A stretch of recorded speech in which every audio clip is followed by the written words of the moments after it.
ஹே all அஸ்லாம் வலைக்கம் everyone, welcome back to Alimas mini விளாக்ஸோட இன்றைக்கி ஒரு மினி விளாக் உங்ககிட்ட ஷேர் பண்ணிக்க போகிற ஒரு முக்கியமான விஷயத்தை பற்றி சொல்ல போகிறேன். ஸோ வீடியோவை ஃபுல்லாக வந்து பாருங்கள். என் பையனை ஆக்குப்பைடாக வச்சுக்கிறதுக்காக தான் இந்த பெயிண்டிங்ஸ் அதெல்லாம் வந்து ஒவ்வொரு ஆக்டிவிட்டியாக நான் கொடுத்துட்ருக்கேன். இதுக்காக நான் டெய்லி அவனுக்கு வீக்லி ஒன்ஸ் கிளே ஸ்லைம் இந்த பெயிண்ட் இதெல்லாம் நான் வந்து வாங்க வேண்டியதாக இருக்குது. பட் என்ன பண்ணுறது, பட் அவங்க ஸ்க்ரீன் டைம் பார்க்கக்கூடாதுன்றதை நம்ம கோல். ஸோ அதனால் நான் ஓகேன்னு சொல்லிவிட்டு வாங்கி கொடுத்துட்டு எப்படியாச்சும் அதை கம்மி பண்ணணும் அப்படின்னு சொல்லி நினச்சிட்ருக்கேன். ஸோ இப்போ வெளியில் தான் கிளம்பிட்டுருக்கோம், ஒரு ஷாப்பிங் தான். நான் முக்கியமான விஷயம்னு சொன்னதும் இதை பற்றி தான். காஸ்மெட்டிக் வாங்க தான் போயிட்டுருக்கேன். மெயினாக லிப்ஸ்டிக் ஐலைனர் எனக்கு வந்து எக்ஸ்பிரி ஆகிடுச்சு. ஸோ அதுக்காக தான் வாங்க போயிட்டுருக்கேன்.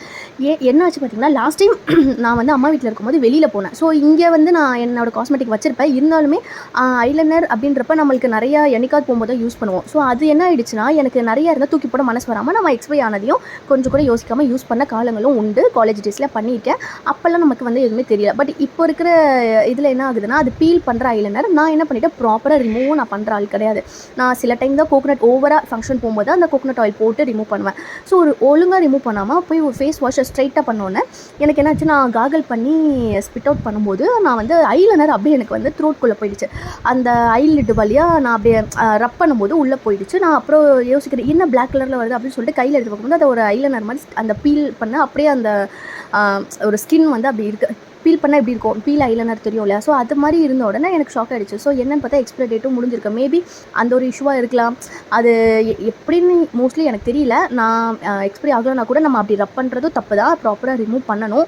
ஸோ இந்த மாதிரி இஷ்யூஸ்லாம் ஃபேஸ் பண்ண உடனே ஒரு பயம் வந்துச்சு. ஸோ எக்ஸ்பிரி ஆன எல்லா ஐலைனரையும் உடனே எடுத்து உடனே எல்லாத்தையுமே நான் டிஸ்போஸ் பண்ணிவிட்டேன். ஐ மீன் எல்லா ப்ராடக்ட்டுமே பண்ணிவிட்டு இப்போ வந்து ஃப்ரெஷ்ஷாக வாங்குறதுக்காக தான் நான் வந்து இஎக்கே ஹெல்த் அண்ட் க்ளோ போயிட்டு அங்கேயே வாங்கிடலாம் அப்படின்னு சொல்லிட்டு வந்திருக்கேன்.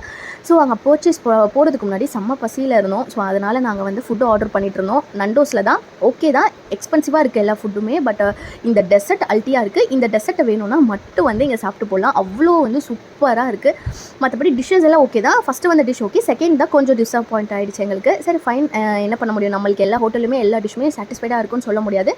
ஸோ நம்மளுமே புதுசாக எக்ஸ்ப்ளோர் பண்ணும்போது இந்த மாதிரி நடக்கிறது ஒரு நார்மல் தான். ஸோ இந்த விஷயம் வந்து மெயினாக காஸ்மெட்டிக்காக தான். ஸோ கண்டிப்பாக வந்து இந்த எக்ஸ்பிரியான ப்ராடக்ட்ஸ்லாம் கண்டிப்பாக யூஸ் பண்ணாதீங்க. அது மேபி ஃபஸ்ட்லாம் நம்ம சின்ன வயசில் ஒத்துக்கலாம், அதை நம்ம கேர் பண்ணாமல் இருந்திருக்கலாம். இப்போ நம்ம வந்து அதெல்லாம் கேர் பண்ணுறனால நம்மளுக்கு அதெல்லாம் வந்து ஒரு இஷ்யூ மாதிரி ஆகும்.